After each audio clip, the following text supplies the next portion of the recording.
पाकिस्तान में गुमनाम किलर ने एक और खूंखार आतंकी को अपना शिकार बना लिया। इस बार पाकिस्तान के सिंध में लश्कर का कमांडर अबू सैफुल्लाह खालिद को अज्ञात हमलावरों ने ढेर कर दिया। अबू सैफुल्लाह खालिद ये वही आतंकी जो कश्मीर में खून की होली खेल चुका था। पाकिस्तान ने जिसे गाजी कहा, अब उसी को गुमनामी में मार डाला गया। सवाल यह है, मारने वाला कौन है?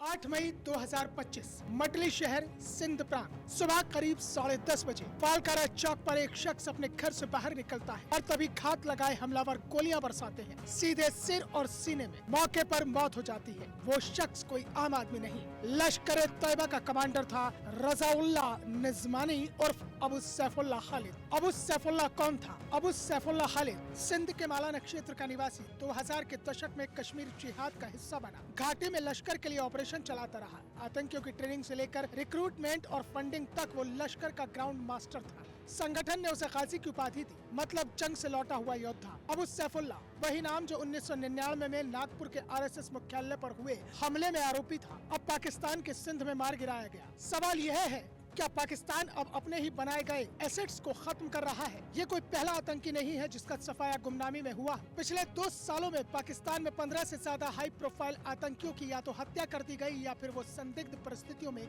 मारे गए। रियाज नाइकू 2020 में मारा गया। साजिद मीर जिंदा है या मरा, आज भी रहस्य। अब्दुल रहमान मक्की नजरबंद या फिर गायब। अजहर मसूद लंबे समय से सार्वजनिक रूप से दिखाई नहीं दिया। ज़कीउर रहमान लखवी नजरबंद या फिर कथित तौर पर छिपाया गया। क्या पाकिस्तान आतंकियों की सफाई कर रहा है? फाइनेंशियल एक्शन टास्क फोर्स की ग्रे लिस्ट से निकलने की कोशिश, अंतर्राष्ट्रीय दबाव और चीन तक की नाराजगी, इन सब के चलते अब ISI और पाकिस्तान सरकार उन चेहरों को हटाने की कोशिश में है जो अब बोझ बन चुके हैं। ये क्लीन अप ऑपरेशन है, लेकिन छिपकर, क्योंकि पाकिस्तान इन लोगों के होने से पहले ही इनकार करता आया है। भारत लंबे समय से ऐसे आतंकियों के हमेशा से सबूत देता आया है और उनका खिलाफ सबूत दिया भी है। अब जबकि ये आतंकी गुमनाम मौत मर रहे हैं, भारत के लिए ये कूटनीतिक जीत है, लेकिन साथ ही ये भी चेतावनी है कि इन संगठनों की नई पीढ़ी भी तैयार की जा रही है। अबू सैफुल्लाह जैसे आतंकी गुमनामी में मर रहे हैं, लेकिन उनके पीछे की कहानी और पाकिस्तान की पनाह देने वाली भूमिका को नजरअंदाज नहीं किया जा सकता। क्या ये अंत की शुरुआत है या फिर एक नई साजिश की भूमिका? हाल ही में लश्कर ने अबू सैफुल्लाह को संगठन की गतिविधियों में सीमित रहने को कहा था। उस पर नजर रखी जा रही थी, उसे सुरक्षा भी दी गई थी, लेकिन सवाल ये है कि सुरक्षा के बावजूद कैसे मारा गया? क्या पाकिस्तान अपने ही बनाए आतंकियों को खत्म कर रहा है या फिर ये किसी और का संदेश है कि अब जिहाद का बाजार बंद करो? भारत पहले ही कई बार कह चुका है कि लश्कर को ISI की छाया में पाला गया है और अब वही छाया अपने ही साए को काट रही है। आतंकी अबू सैफुल्लाह कम से कम 3 बड़े आतंकी हमलों का मास्टरमाइंड बताया जाता है। उसने भारत में स्लीपर सेल्स को एक्टिवेट किया, हमले की योजनाएं बनाई और भी न जाने कितनी आतंकी घटनाओं को अंजाम दिया।